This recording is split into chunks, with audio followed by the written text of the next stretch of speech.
The other challenge sometimes we have are just mindset, because for a lot of people around the world, they don't really bring their family members who have disabilities out of the house. And for some people, there are a lot of stigma surrounding having special needs or having a child or family member that has special needs or disability. And they see me allowing my daughter to live out loud and in living color, and they're just perplexed. I oftentimes get comments like, wow, I really admire how you just let her be herself, because my daughter has a lot of confidence.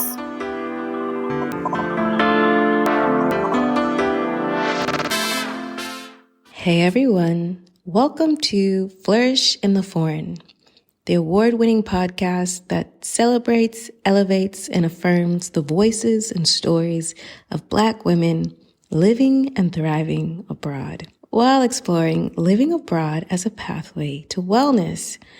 I'm your host, Christine Job, a Black American woman currently based in Spain, and I am not only a podcaster, but I'm a business strategist who helps Black women and women of color leverage their talents and their expertise into viable and sustainable businesses that make them financially abundant while professionally fulfilled. Businesses that they can take abroad to cultivate a life well lived. That is what I do. If you have an idea, a side hustle, a business that maybe is not as profitable as you'd like it to be, go ahead and download my Build a Business Abroad guide at flourishintheforeign.com and consider joining me in the next cohort of Build a Business Abroad group coaching.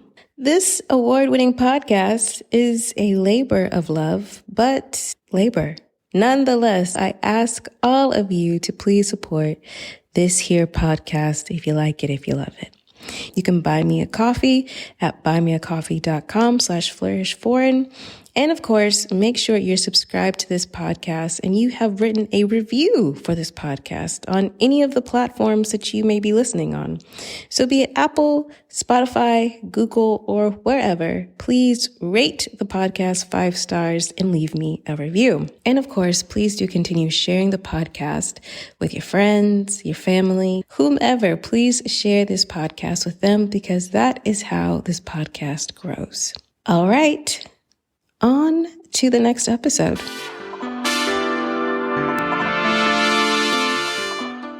Today's episode is with Candice Smith, who currently lives in Istanbul, Turkey. And this conversation was so rich and encompassed so many different topics. It's really quite amazing, actually. As I was editing it, I was like, we talked about everything in this episode. We talked about moving abroad with a special needs child, world schooling, accessibility abroad, her experience living in both Rome and Istanbul, dating abroad, Black women's relationship with desirability and exoticism, having a chronic illness abroad, and so much more. This episode is just jam-packed and amazing, but I'm going to let Candice tell you all about it. My name is Candice Smith. I am 43 years old and I live in Istanbul, Turkey. I think for me, I was always that person that was very curious about other people's cultures. From as early as I can remember, I was always fascinated by different languages and different cultures and just people who looked different from me. Actually, at one point in time, I was extremely obsessed with ancient Egyptian culture, and I taught myself to write in hieroglyphs. Looking back on my life now, it's no surprise that I am where I am and living the life that I'm living now, because it was just always a part of me. I had started traveling internationally probably about 5 or 6 years prior to coming to Istanbul.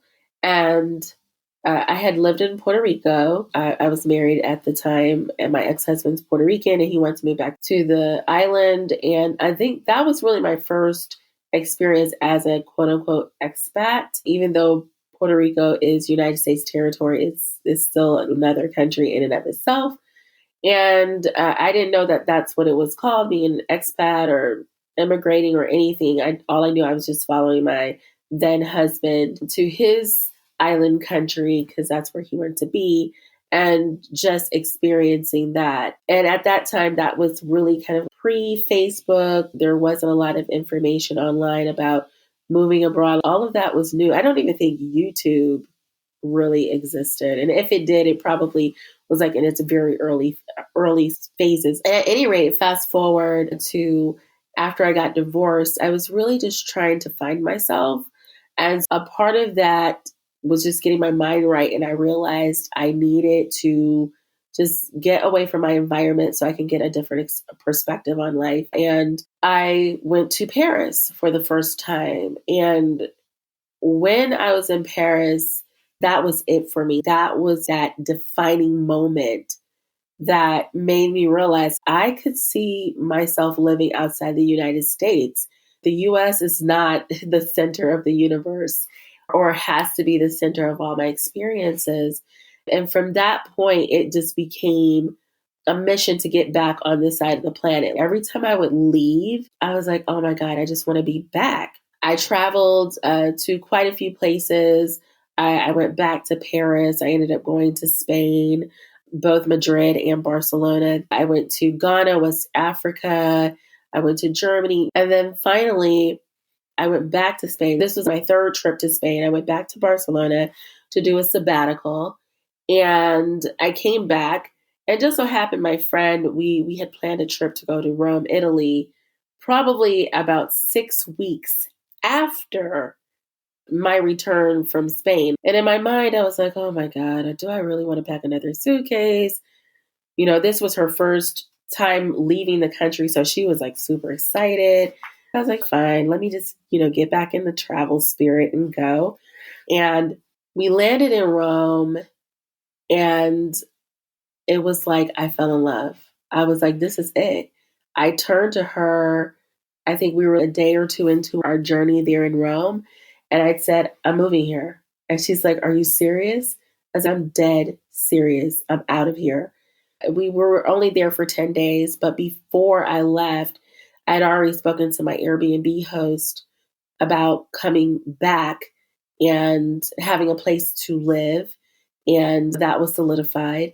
And then I started doing all the research that I needed to do because I knew I had, with the Schengen visa, I could only stay a total of 90 days within a 6-month period. So I was like, oh goodness, I'm going to have to find a way to stay in the country longer. What are my options? I am a mother, and my daughter has cerebral palsy and she's autistic. I was homeschooling her anyways at that time, and we were doing a lot of world schooling. Her school wasn't a problem, but still I had to find a way, figure out, okay, how I'm going to take my daughter with me, our animals, because we had 2 small dogs, and everything. So my life in a moment completely shifted. And here I was on this journey to leave the US as fast as I possibly could. I owned a beauty salon. I talked to my sister. I said, sis, I have to leave. She said, don't worry, I'll manage things. Eventually, we ended up closing the salon only because she ended up finding out she was pregnant months later, and she just didn't have the energy to manage. And by then I knew I wasn't going to come back to the US. So I was like, let's just shut the salon down. That in and of itself, that's another story, because that was a very difficult decision to make. But since I was on the journey of prioritizing my own personal happiness, I really kind of didn't care. I found myself needing to be in Italy, and being in Italy was such a beautiful experience for me. To this day, people ask me, how do I compare Rome to Istanbul? And it's like loving 2 different men at the same time. I can't really compare. It's not even fair to compare because they're 2 different cities and they provide me with 2 different things. But I found myself living in Italy for 2 years, and it was such an amazing experience for both my daughter and myself. It just shifted my whole mindset. It shifted me as a woman. It is kind of funny, I said, how I ended up in Istanbul, because I found myself taking a trip. This was February of 2020, and I ended up coming to Istanbul. So I had this whole little trip planned out. It was supposed to be a 10-day trip. In the back of my head, I was thinking that perhaps I had wanted to stay longer, but I had to rush back to Rome because my dogs, I had my dogs there with my dog sitter. My mom had flown from Florida to Rome to come get my daughter, to take her back for some grandma time, because being there by myself, I really didn't have the support system, a really strong support system. And so I was feeling kind of burned out. My mom was like, oh, I'll come take her back for a couple months. So I was like, okay, that'll be great because then she can have some grandma time with you. I can go to Istanbul, which I was going for both business and pleasure because I wanted to check out to see how the medical tourism business was. At any rate, I ended up arriving here in Istanbul on the European side, and it was quite different. I'll say that from Rome, and it wasn't that immediate. I fell in love like that, but it was very interesting and unique. And about 2 or 3 days into my trip, I get a text message saying that my flights had been canceled back to Italy due to COVID.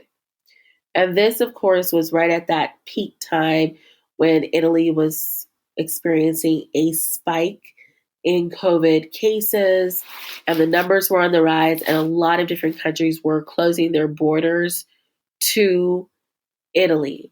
And I was like, oh my goodness. I had some of my friends in Italy like, oh, you need to hurry up and get back. And I just, when things happen, I'm the kind of person, I just stay still. So I'm like, okay, I just need to see what's going on here and listen to my own spirit. And I think a day or two after I received that text message that my flights had been canceled, I received another message that the Italian government had decided to close its borders and undergo a strict lockdown. And at that point, I realized I was not going to be getting back to Italy anytime soon.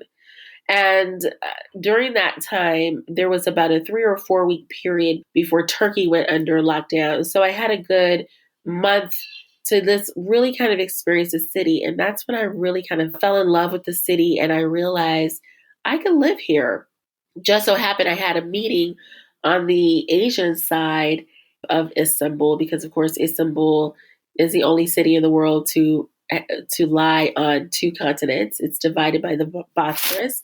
And you have the European side and you have the Asian side. I went over to the Asian side and I realized, wow, I really feel like I could live here because the Asian side is much more calm and relaxed, and for living, I feel it's more for living everyday life. Anyways, I started crunching some numbers and I realized I could better leverage earning US dollars in Turkey than trying to make it happen in Italy. And from that point, I decided that no matter what, I was going to stay in Istanbul and live here and make this my international home hub.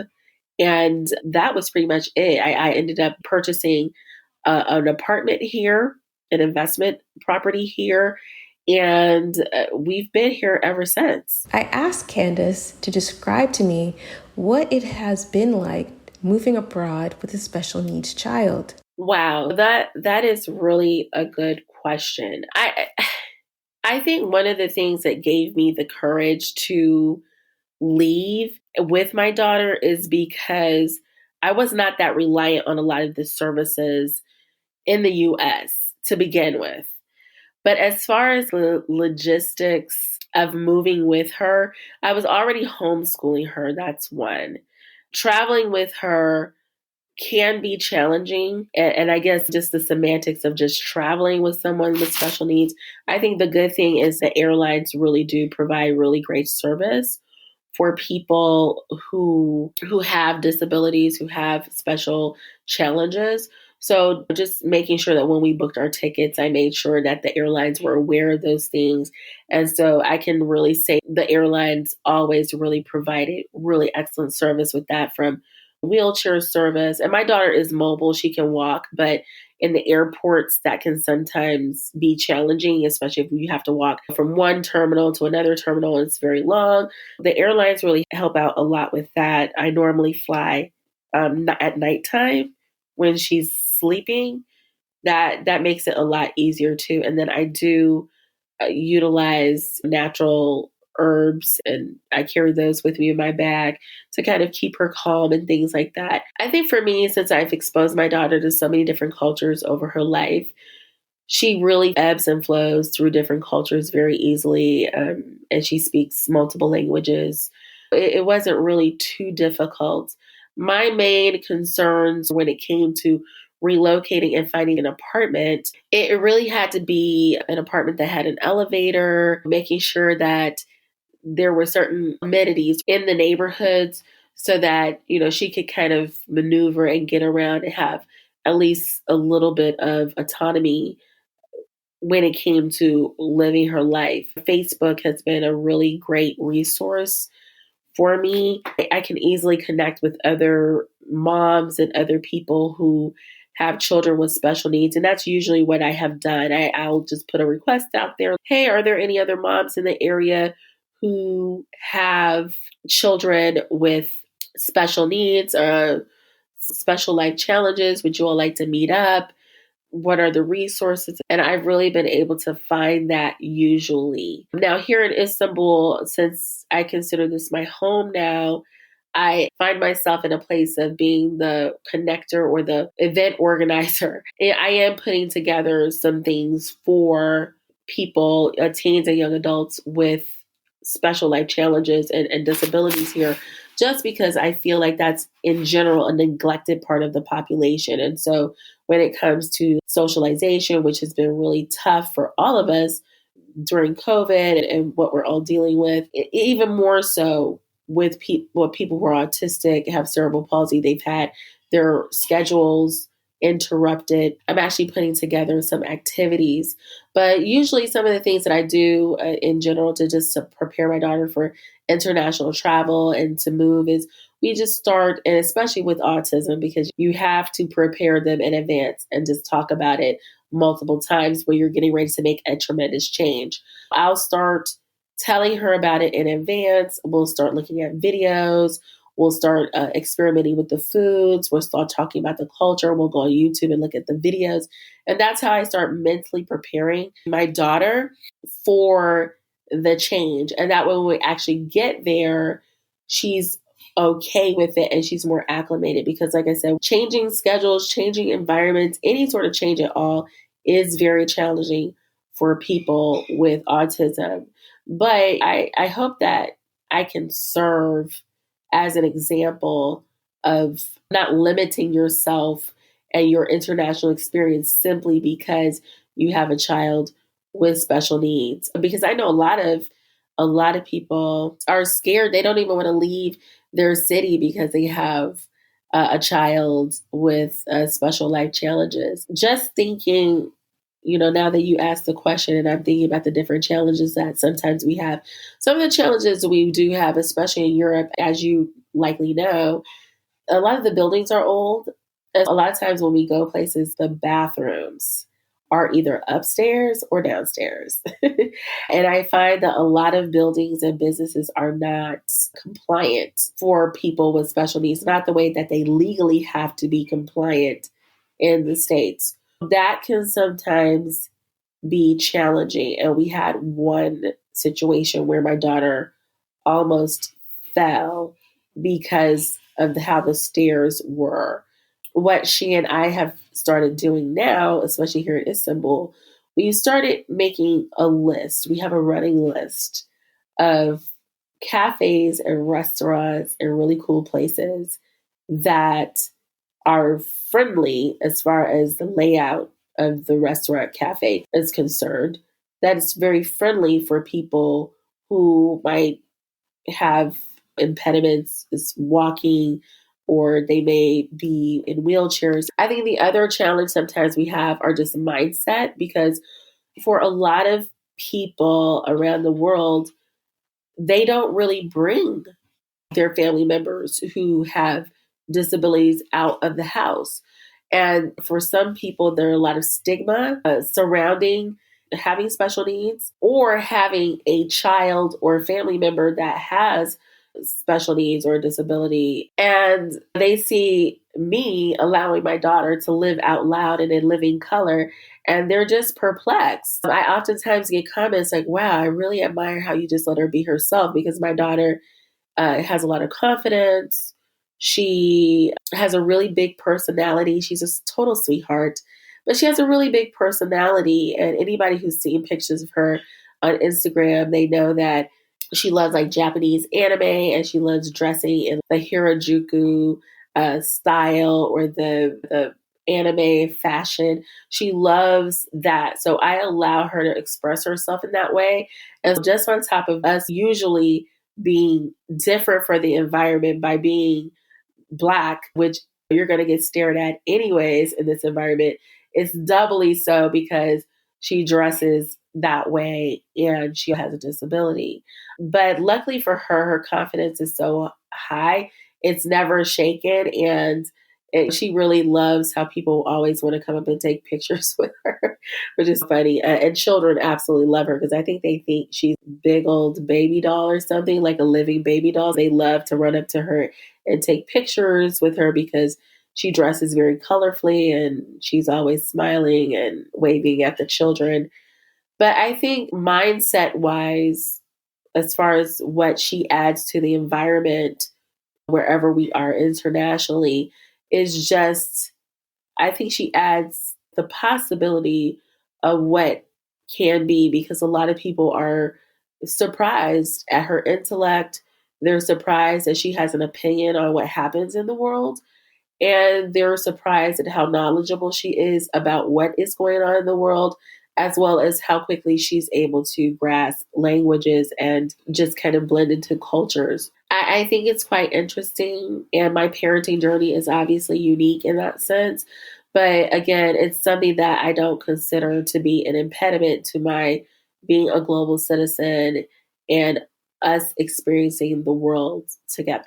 I asked Candice to describe to me what is world schooling and why she decided to world school her daughter as opposed to going the more traditional enroll your child into local school route. World schooling is essentially it's homeschooling, but just with the global international component in there. I have homeschooled my daughter for many, many years. I actually pulled her out of the public school system in the States just because she wasn't getting what she really needed. And I got sick and tired of the IEP meetings and people telling me what they could and could not afford for my daughter. So I pulled her out of school when they told me that they could not afford for her to have a one-on-one aide when she was entering middle school. And I was just like, okay, I know she's going to likely get hurt or injured. And just so that I don't end up in jail somewhere, I was like, let me just pull her out. And before that, I had actually pulled her out for a short period of time. But at that point, I pulled her out completely and we started doing online curriculum. When you homeschool, you do have to notify your local school district of your intent to homeschool your child because, of course, most places in the States have truancy laws where if you don't take your child to school, you could be facing some sort of criminal charges. Once we got all of the legalities out of the way, I used a combination of different things to homeschool her. And a lot of those things were online tools. But what I realized when we started traveling internationally, one, I realized that homeschool allowed for the flexibility to be able to travel whenever we wanted to because I wasn't on the school schedule. I didn't have to wait until Christmas break to go somewhere internationally. I didn't have to wait till spring break. What I would start doing is when we would travel places, I would take advantage of being in that actual location to incorporate different lessons. When we went to Paris, we would study the Eiffel Tower, the history of the Eiffel Tower. When was it built? When we were in Paris, we did the Black in Paris tour, which was really wonderful because I tried to show her reflections of herself and where other Black people have made an impact on the culture wherever we go, which in most cases, usually we have made some sort of positive impact on the culture in some sort of way. So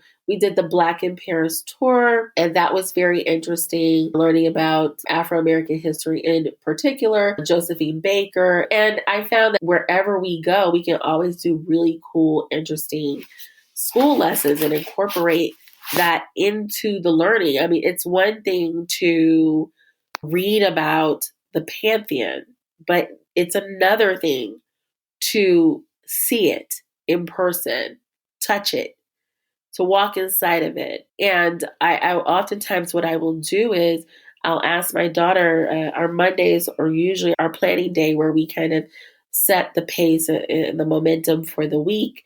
And I'll ask her, what is it that you want to learn about this week? What do you want to learn about life? What are you curious about? And we base her lessons, what she's feeling for the moment. And I know that's very unorthodox, but I find that she learns better that way. I remember one time in particular when we were in Rome, and she's like, "Mom, I really want to know why are there so many Egyptian obelisks all over Rome in the various piazzas?" I said, "You know what? That's a really great question. Let's find that out." And so, usually, based on her natural curiosity, we can usually incorporate many different lessons. We can, based off of that one question of why are there so many different obelisks, it led us down a path where we talked about history. There was an ancient love story involved. We ended up having to go to the Vatican Museum, which led to conversations about religion, politics, power, and mathematics based off of that one question. And so I love world schooling because I feel she's able to really get a well-rounded education, and that the lessons that she's learning will really stick with her for the rest of her life. And it's just really wonderful to see how she's unfolding as a young woman based off of this style of teaching. And I mean, and the great thing about it is again, I'm not the only one doing this. A lot of times you can connect with other nomadic families or other families who are world schooling their kids and meet for socialization. We do cooking classes. So wherever we go, we end up doing cooking classes to learn how to cook the local cuisine. We do art classes. As a matter of fact, I have a paint and sip art therapy class that I enrolled us in for next week. We are always experimenting. We are always learning. And I think what World School has taught me is, one, first of all, that I end up learning based off of her natural curiosity. There's a lot of things that I have learned simply because of her. And then two, it's opened my mind and broadened my perspective as to what learning actually is, because everything is a moment for learning. And learning doesn't have to be confined to a classroom or to a book, because not everyone learns the same way. And I think the goal of education, when you look at education and what the definition of that is, and learning is did you get the lesson? I think one of the questions that I often get asked by parents who come to me about world schooling concept is, well, how many hours do you spend teaching? And that's because their mind is very linear when it comes to the concept of learning, because they're used to being in the classroom and they're used to being lectured to. For me, learning is not about lecturing. It's about, did you understand the concept? If we are having a homeschool lesson and she understands and grasps the concept of whatever it is that we're talking about in 2 hours, then that lesson is over. If she got the concept in 45 minutes, then she got it, she understood it, and we're going to move on to another lesson. For me, it's all about What did you learn? Did you retain the information? How did it change you as a person? And how do you feel you can take that information and transmute that information into something that's going to be tangible, or if it's going to enhance, be something that you can utilize to enhance your life and your experience as a human being on the planet. For me, that is what education is, and that's what learning is, and that's what our world school experience is centered around. I asked Candice to describe to me the differences between living in Rome and in Istanbul. I do get asked that often. For me, it was really honestly a matter of crunching the numbers, because my rent in Italy came to about 14, a little over 1,400 US dollars a month. Granted, we had a 3-bedroom, 1-bathroom apartment that was about 10 minutes walking distance from the Coliseum. And we loved our neighborhood. But I was really kind of living on my savings at that time, my savings and my investments. And I knew that was not going to last forever. When I got to Istanbul, I really started looking over my budget, looking at what I had to work with. And I was like, okay, I've got to figure out how I'm going to remain abroad long term. I don't want to go back to the States. At that point, there was just no way in the world I can see myself living in the US again. It's just not going to happen. So in Italy, we had a student visa. We were able to stay in the country each year because we were studying Italian, and our language school did our paperwork for us. But obviously, going to Turkey did not have that type of program, nor did I want to be studying a foreign language and having to go to school in order to meet the requirements necessary to legally stay in the country. I started looking at different visa options.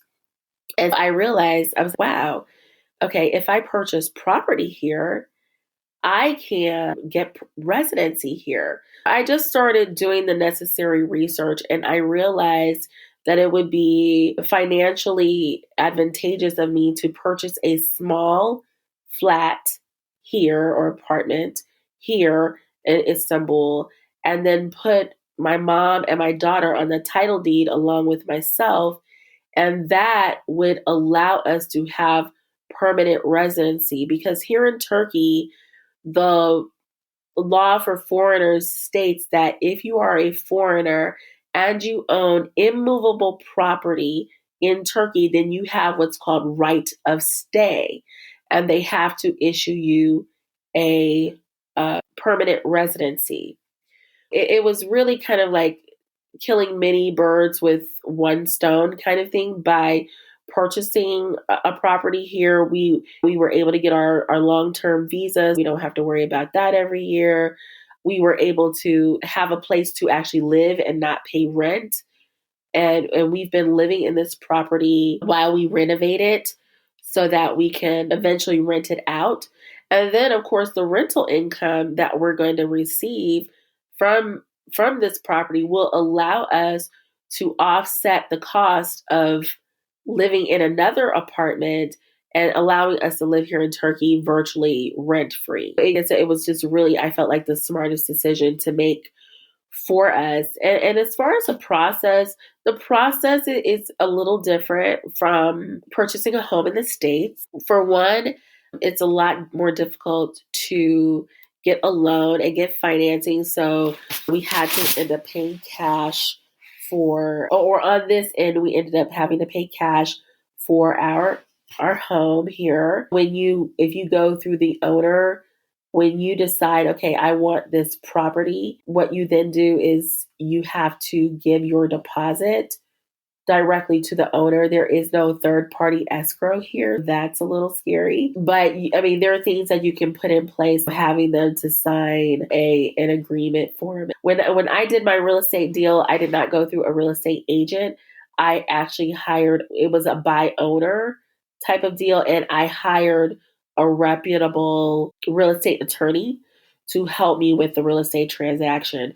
And so making sure that that the property was owned by the person who was actually selling it, making sure that there were no infringements or property line infringements, making sure that there was an inspection done. I had to do all of those things.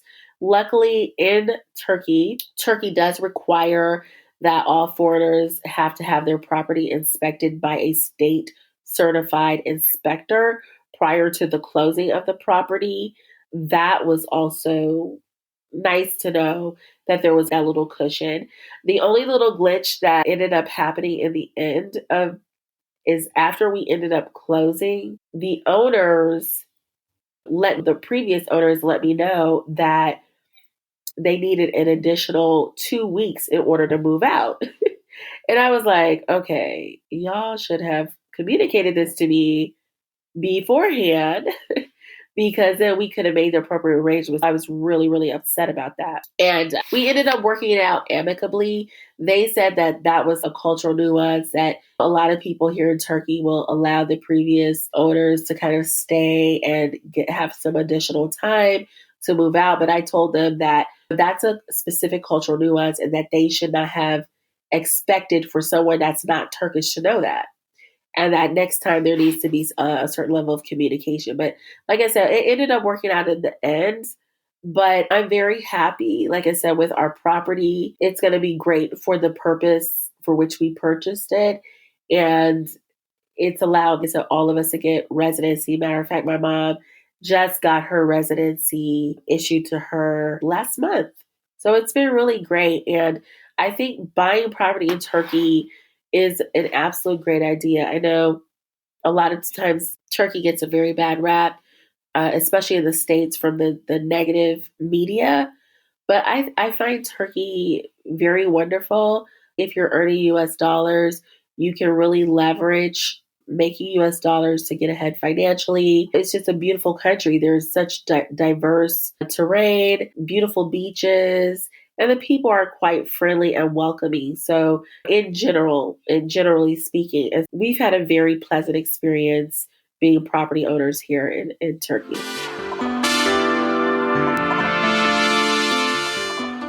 Hey, I hope that you are enjoying this episode of Flourish in the Foreign.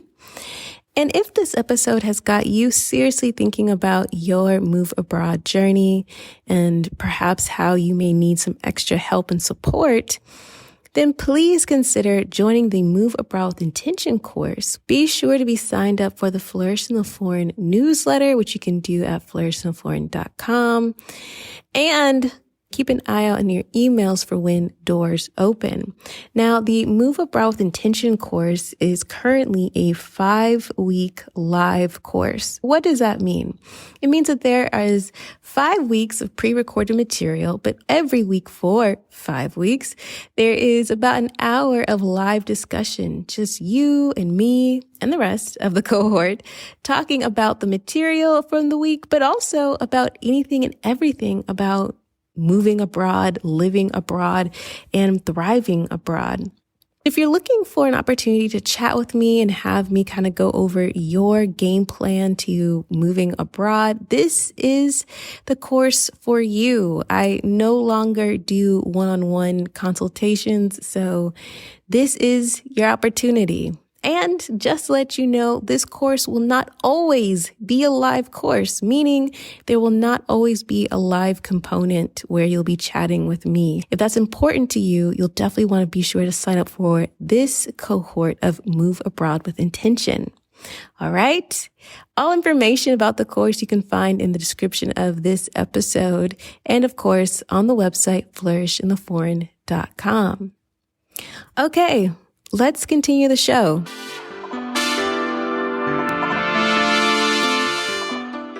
I asked Candice to tell me about how she has dealt with having chronic illness abroad and any advice she may have for those of you who are considering moving abroad and have a chronic illness. One of my other deciding factors for leaving the US was my health issues that I have. I couldn't afford healthcare in the States. I just couldn't, especially with a chronic condition like sarcoidosis. I needed to be somewhere where I had access to quality healthcare that was affordable. And so moving to Europe allowed me to be able to do that.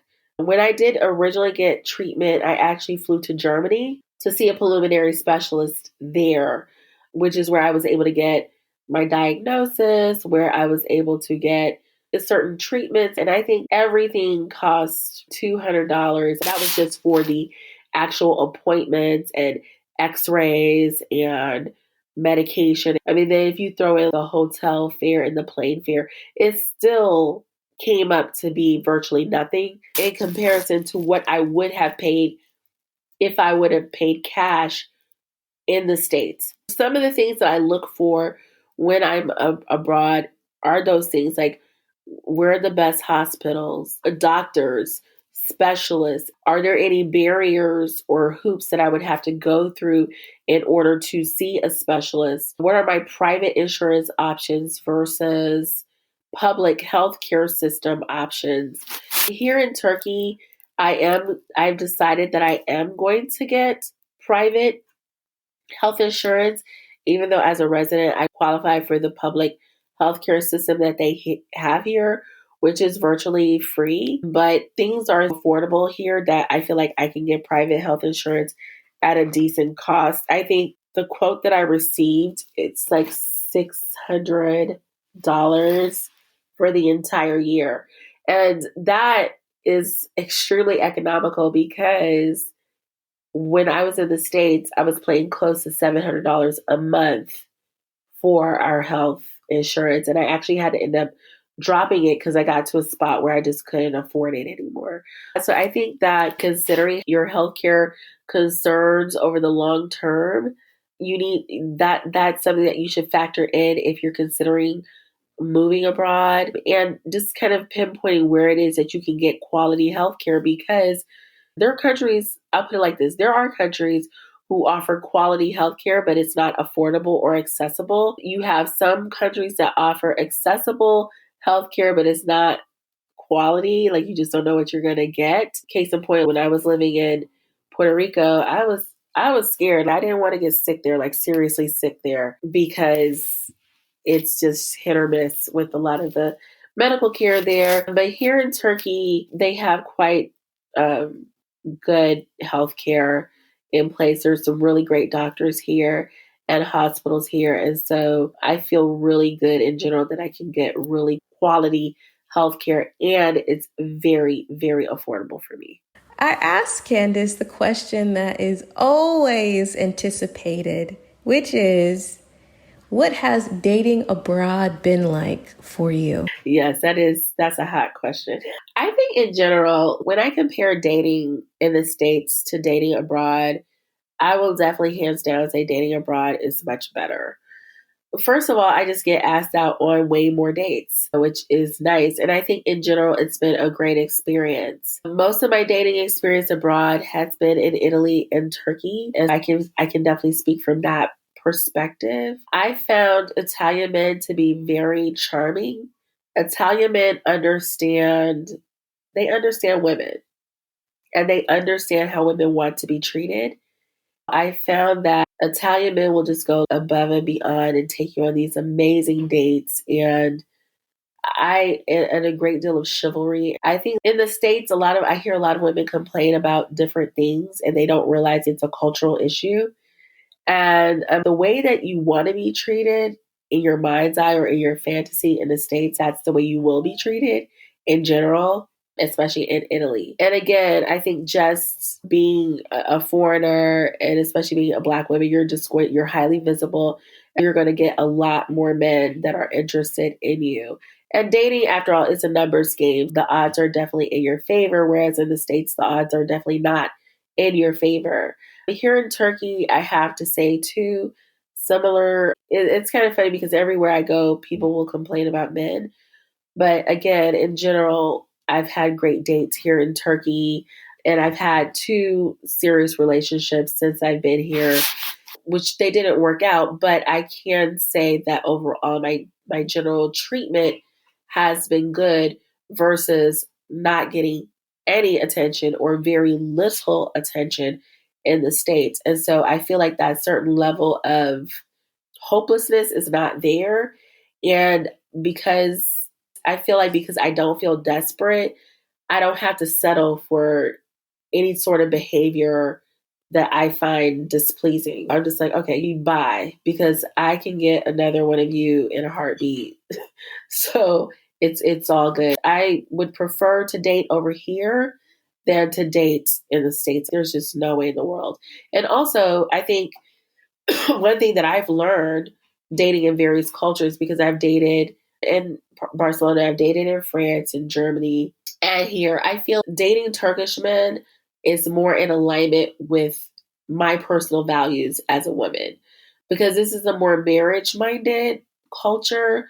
So people get married here. It's not like in certain parts of Europe where people just live together for years on end. I find that that's more in alignment with who I am. The way that they love children and prioritize family life is just, and very ambitious men and very hardworking men. And these men have a great deal of masculinity and masculine pride. So it's just more in alignment with who I am. So I feel much more comfortable dating Turkish men. Not to mention, Turkish men are very handsome. I asked Candice to describe to me her most memorable date abroad. And y'all, it's a good one. I think my most memorable first date would have to be with this Italian gentleman who picked me up and took me to this restaurant. I have because I have sarcoidosis. Because of that, I have a lot of different dietary requirements. And I had told him that because obviously eating out is a big thing when you're dating. And I just didn't want to get triggered. I let him know all those things. He's like, okay, don't worry. We get to the restaurant and there's nobody there. And I'm like, where's everybody in the restaurant? And he's like, it's just you and me for the evening. And this man had the entire restaurant shut down for just he and I. And I got a chance to speak with the chef, and we got all this beautiful service. And it was such a romantic evening. And I think that was the most romantic date I've ever had. So, when we talk about dating abroad as Black women in general, the topics of desirability, exoticism, and fetishism come up. They come up all the time. People ask, will I be desirable abroad? Or maybe sometimes that's the underlying question. People always want to know, well, do they date Black women there or something like that? That's a desirability question, right? And then some Black women are hesitant to date outside of their race or their culture because they are afraid of being fetishized. But some women are not afraid. And they lean into what is called kind of being exoticized, right? Being different for the culture. It's a whole conversation. And perhaps one day I will have a whole podcast episode about it, even though I have had YouTube videos about this during the Dating Abroad series. So check those out. Anyway, I asked Candice to kind of reflect upon desirability and exoticism as she has navigated dating abroad. I think for me, my desirability has increased. I know this is a trigger word for a lot of Black women in particular, but being exotic for the environment contributes to that. But it's something that I accept. I don't look at it as being a negative thing at all. It just, I mean, exotic, just like I said, it just means different for the environment. And in the States, I didn't feel desired at all. At all. I just really didn't. I definitely felt ignored. And being here in this part of the world, I do feel like a desirable woman, and it feels very good because I think every woman wants to feel desired on some level, feel like her beauty is recognized, and she wants to be seen. And so, and seen for who she is. I am very grateful that I've had the opportunity to feel like I am a beautiful and desirable woman period. It's boosted my confidence. It's boosted my self-esteem. It's helped me to embrace my humanity. It's helped me to tap even further into my sensuality as a woman and not be afraid to let that part of me shine. And it just feels good. I really love talking about softness and soft life. And if you guys have been listening to the Flourish and Flourish podcast, in particular, the IG lives, you know that I've actually been talking about this since the very beginning. Actually, it's not new. And I'm not jumping on any bandwagon. We've talked about soft life and how living abroad can be a pathway for an expression of soft life for Black women. Definitely check out those IG lives.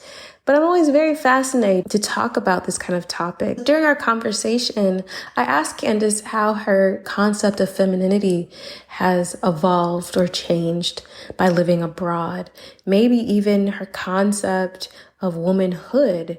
And definitely I wanted to get into softness, which is, let me say, softness is not exclusive to, women and the feminine. But I did ask her about how kind of these themes have come up in her life as she's lived abroad.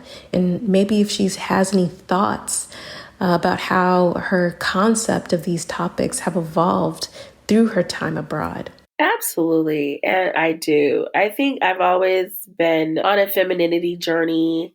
And I'm not sure if you're familiar at all with the first book that I wrote, which is The Black Girl's Guide to Being Blissfully Feminine. But I talk a lot about my journey of growing up in the inner cities of Cleveland, Ohio, and not feeling safe and having to work through feeling vulnerable to get to that soft part of my heart to be able to express my femininity, and how growing up in that environment really triggered a lot of negative things and created barriers for me being soft, for me being feminine, for me being that woman that I really wanted to be. And moving abroad and specifically experiencing Italy allowed me to really lay in that softness. Just from being in an environment where people kind of honor women in a different way. It's very safe. And I got a chance to be woman first. For the first time in my life, I was woman first. I was able to kind of put down that backpack of junk that I was carrying on my back. I was able to take off my cape. I was able to breathe. I was able to really just rest for the first time. And that allowed me the space to be vulnerable. And I think when you are in a safe environment, that allows you to open up as a woman big time, because you're not always on the defense. And I think a lot of women back in the States are unconsciously on the defense a lot, and they don't realize it. But I immediately recognized the difference and the shift. And it's been a beautiful unfolding. And even here in Istanbul, I would have to say it's kind of funny, because going back to comparing the two cities, Istanbul is definitely safe, as safer than a lot of places in the States, believe it or not. But I don't feel as safe in certain areas as I did in Rome as a whole. But I can say still, I'm able to be woman first. I'm able to rest. People are very helpful. And like I said, Turkish men are very helpful. I mean, even my neighbors, if they see me carrying too many bags, oh, let me carry that for you.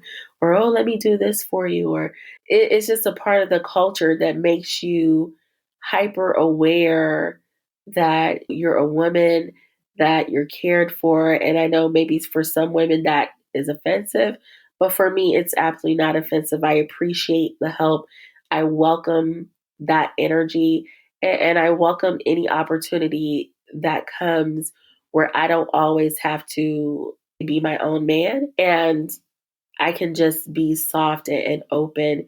And I think too, just kind of diving into some of the other elements of vulnerability, I think Emotionally speaking, as I develop as a woman, I think it's this process of living abroad has helped me to feel more comfortable expressing myself, expressing my heart, crying if I need to cry, allowing for a lot more authenticity.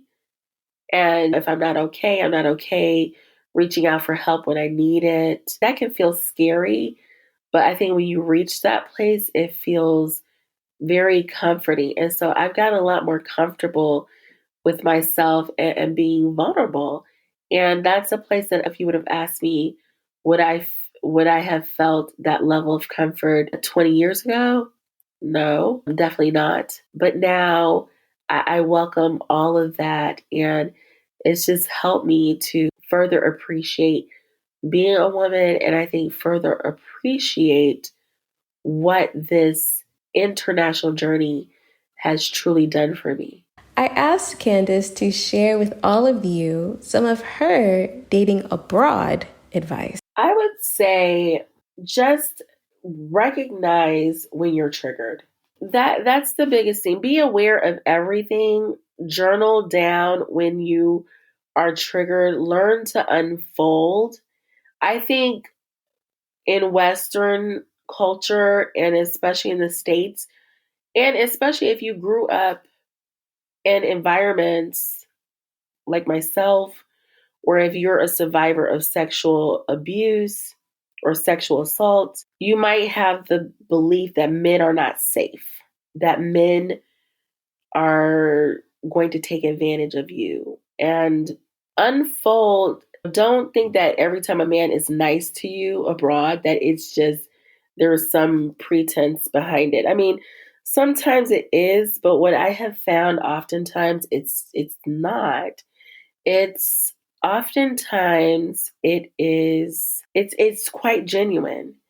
And because men really appreciate women on a lot of levels. And you're going to get men who are very helpful and they want to help you for nothing in return. Or they're going to be very chivalrous and you might not be used to that level of chivalry. And just be open to all of it and just, I guess, just melt into it and take off and understand that you don't have to carry that armor and have all of those guards up. And I think as long as your standard of treatment is strong and you have firm boundaries, you don't have to walk in that spirit of fear or have a steel wall over your heart with little snipers pointed down.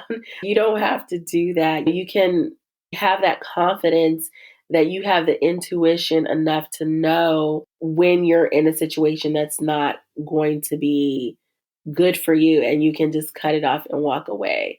But I think initially starting that healing journey, because I mean travel in and of itself is healing, but journaling, being aware when you're triggered, write it down, ask the introspective questions as to why are you feeling this way. Doing self-care, a lot of self-care. I implemented self-care Sunday, especially before COVID.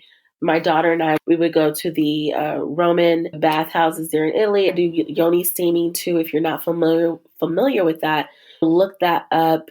And you can incorporate that into your self-care practice. This is something that we don't talk about a lot, but making sure to get mental health services or therapy if you need it, that will definitely help you on your femininity journey, because a lot of times the things that are hindering you from tapping into the feminine and the principles and attributes of femininity that are powerful can be attributed to childhood traumas or maybe certain issues that you haven't gotten over in your life. Don't be afraid to start there either, and just getting the help that you really need. But for me, I like living a sensual lifestyle. And by sensual lifestyle, I mean, I live a lifestyle where every day I wake up, I want everything to be stimulating, beautifying my house, wearing my perfumes, making sure my environment looks lovely, eating foods that are rich and nutritious and tasty, experiencing things like going to get a cappuccino or a cup of tea. Everything is something for the senses and to stimulate the senses. And so I believe that when you lead with that, when you lead with the intention of living that sensual lifestyle, you can further tap into your femininity in a very strong way. I asked Candice about her personal definition of wellness and how that definition, how that concept, and how that practice of wellness has evolved as she has lived abroad. Every single thing about this global lifestyle that I'm living it comes from a place of wellness. Me being abroad is wellness. And I'll kind of dive deep because for the past, I want to say maybe 3 or 4 years, I've been independently studying epigenetics and female biochemics. Matter of fact, I'm going to be enrolling in a master's equivalent program on female biology. And when you look at things from a cellular level, if you really want to change your life and you want to change the course of your life, especially if you're a woman that's focused on certain levels of generational family excellence, healing trauma, it has to happen from on a cellular level. And a part of that can come when you change your environment. Your genes, your DNA literally changes when you change your environment, when you change your speech, when you change the types of foods you eat, the types of people you entertain. Your body responds on a cellular and genetic level. With that being said, everything about this journey for me has been a journey of wellness, mind, body, and soul. So I had to live in a place that created the least restrictive environment for me to experience wellness at least 90% of the time, if not 100% of the time. Having access to fresh foods that are affordable, being in an environment where I feel safe, being in an environment where I feel my daughter is safe, going back to the healthcare, I have that component. I don't feel I need to worry about things, and where I can experience authentic relationships, where I can experience and prioritize love, which is something we don't even talk about. Nobody talks about love being a priority.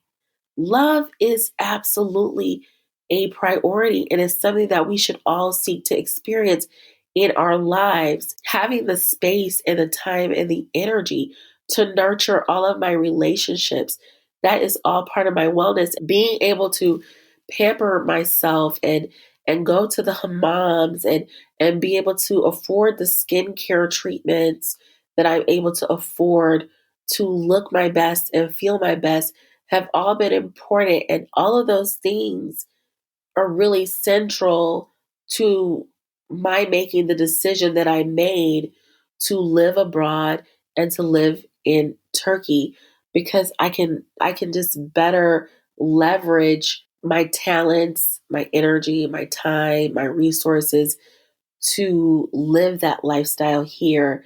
And again, I am grateful for the life that I'm living because it allows me to do that. And it allows me to have that high level of wellness in my life. And I wouldn't trade it in for anything in the world. Thank you so much, Candice, for sharing your story. If you all enjoyed this episode, be sure to keep up with Candice via her social media. I actually just wrote a book not too long ago called The Black Girl's Guide to Living, Loving, and Traveling Abroad. And it's kind of an intro with my stories and all of the information I've picked up to kind of make a journey like this possible and easier for women who want to live abroad. I can be found on Instagram at Fearless Freedom Lifestyle. And it's actually fearless underscore freedom underscore lifestyle on Instagram. And, one of the things that I do is I just help women to purchase property abroad, relocate abroad, especially if you want to relocate to Turkey and to Italy. So anybody can reach out to me on Instagram. My inbox is always warm and friendly. And I really love hearing from all of you ladies ready to take that leap of faith into this global lifestyle. Thank you so much, Candice, and thank you all for listening to this episode of Flourish in the Foreign.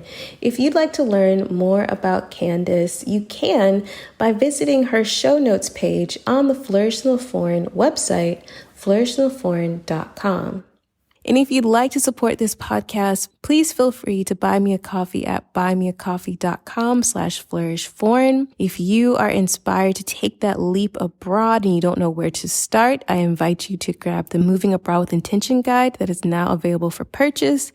If you're interested in starting a business abroad and you don't really know where to start, I invite you to grab the Build a Business Abroad guide too, which you can do so via the link in the description of this episode. And as always, big thanks to Zachary Higgs, who produced the music of this here podcast. And remember, it is not about moving abroad. And it surely isn't about just being abroad. It's about thriving abroad. So go abroad and cultivate a life well lived. See y'all next time. Bye.